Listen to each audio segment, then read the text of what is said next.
Attention, कल हमने active passive करते वक्त एक रूल देखा था कि जब हैज हैव का यूज होता है तो हमें ये देखना पड़ता है कि वो हैज हैव परफेक्ट वाले सेंस में यूज हो रहा है, परफेक्ट टेंस, काम हो चुका है, हाँ?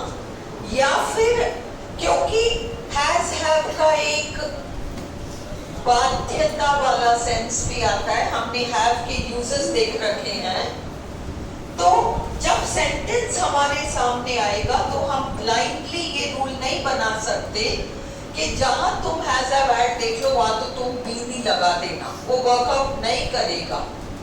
आपको देखना पड़ेगा, हैड तो खैर नहीं आएगा, हैड में तो बी नहीं आएगा, बट जो हैज और हैव है वो हैज और हैव अगर पास्ट के रेफरेंस में आ रहा है, काम हो चुका है, वहां हम बीन लगा रहे हैं, और अगर हैज टू हैव टू आ रहा है तो वो भविष्य का रेफरेंस दे रहा है और बाध्यता दर्शा रहा है। ऐसे में हमको पैसिव बनाते वक्त बी लगाना पड़ेगा, BEP लगाना पड़ेगा। ये रूल कल हमने देखा था, फर्स्ट थिंग हमने ये देखा था। सेकंड हमने देखा था कि एक्टिव सेंटेंस में वर्ब फ्रेज में ऑक्सिलरी, कोई मॉडल आ रहा है, मेन वर्ब आ रहा है, जो भी आ रहा है, या फिर अगर वर्ब आ रहा है और उसके बाद एक प्रेपोजिशन आ रहा है, सबको आप इंडिविजुअली काउंट करो और जितने आ रहे हैं उससे एक संख्या बढ़ाकर आंसर को ढूंढो पैसिव में। और अगर पैसिव सेंटेंस आए जिसका आपको एक्टिव बनाना हो तो वही रूल अप्लाई करो कि पैसिव में जितना आ रहा है उससे एक कम एक्टिव में आएगा। ये दो रूल्स देखे थे। आज हम देख रहे हैं मॉडल ऑक्सिलरीज, अगर आपके एक्टिव सेंटेंस में हो तो आप कैसे उसको पैसिव बनाओगे।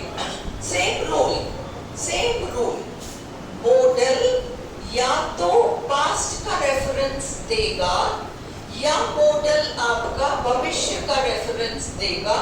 पहले तय करो कि कौन सा दे रहा है। फर्स्ट देखो, वी शुड नॉट एनकरेज, ये पूरा आपका 1 2 3 should not encourage, encourage main verb है, इनडिसिप्लिन, अनुशासनहीनता। तो ये हमारा ऑब्जेक्ट हो गया, ये हमारा सब्जेक्ट हो गया और ये आपका VP हो गया।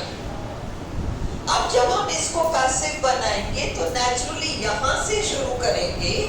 इनडिसिप्लिन हमने काउंट किया, should not encourage, we should not encourage, तो ये पास्ट का रेफरेंस नहीं है, ये हमेशा के लिए है, अभी से लेकर भविष्य में। तो indiscipline should not be third form encouraged, should not be, क्योंकि ये पास्ट का रेफरेंस नहीं दे रहा, ये कौन से टाइम की बात कर रहा है, फ्यूचर में। अब दूसरा सेंटेंस देखो, हमें अनुशासनहीनता को बढ़ावा नहीं देना चाहिए था अतीत में, हमें ऐसा नहीं करना चाहिए था। पास्ट रेफरेंस है, we 1 2 3 4 should not have encouraged indiscipline। अब इसको हम कैसे बनाएंगे, वापस ऑब्जेक्ट वही होगा, indiscipline। अब तक तो आपको क्लियर है, should not have been encouraged। 5 हो गया, ये आपका 5 हो गया। आपको सिंपल सा देखना है, फ्यूचर रेफरेंस तो बी, पास्ट रेफरेंस तो बीन। ओके, वहां 4 आ रहा है, यहाँ 5 आएगा, वहां 3 आ रहा है, यहाँ 4 आएगा।